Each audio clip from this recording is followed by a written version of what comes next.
Iniibig ka ng Diyos at siya'y may magandang plano sa iyong buhay. Sapagkat gayon na lamang ang pagsinta ng Diyos sa sanlibutan na ibinigay niya ang kanyang bugtong na anak upang ang sinumang sa kanya'y sumampalataya ay huwag mapahamak, kundi magkaroon ng buhay na walang hanggan. John 3:16. Ang tao ay makasalanan at nahiwalay sa Diyos, kaya't hindi niya maaaring malaman.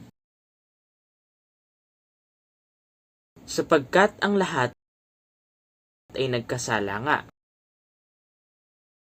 at hindi nakaabot sa kaluwalhatian ng Diyos. Romans 3:23. Sapagkat ang kabayaran ng kasalanan ay kamatayan. Romans 6:23. Datapwat ipinagtatagubilin ng Diyos ang kanyang pag-ibig sa atin na nang tayo'y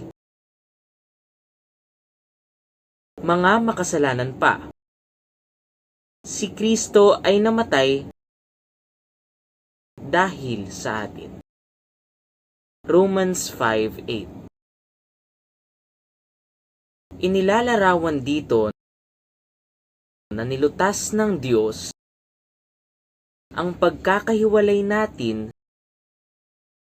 sa Kanya sa pamamagitan ng pagpapadala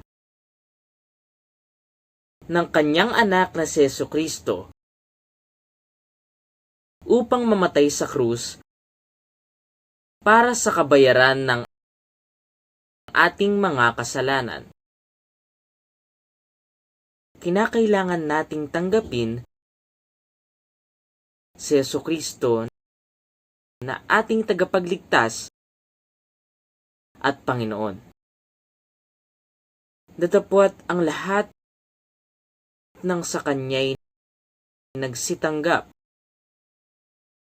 ay pinagkalooban niya sila ng karapatang maging mga anak ng Diyos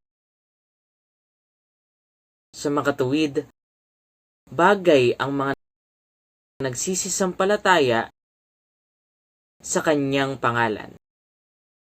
John 1:12. Pamamagitan ng pananampalataya, maaari mong tanggapin si Kristo ngayon din sa panalangin. Panginoong Hesus, kailangan kita. Salamat sa pagkamatay mo sa krus para sa aking mga kasalanan. Binubuksan ko ang aking puso at tinatanggap kita bilang aking tagapagligtas at Panginoon. Salamat po sa pagpapatawad mo sa aking mga kasalanan. Ikaw po ang maghari sa trono ng aking buhay. Gawin mo po akong isang taong namumuhay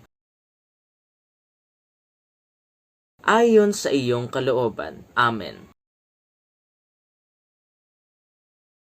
At si Kristo'y papasok sa iyong buhay, tulad ng Kanyang ipinangako.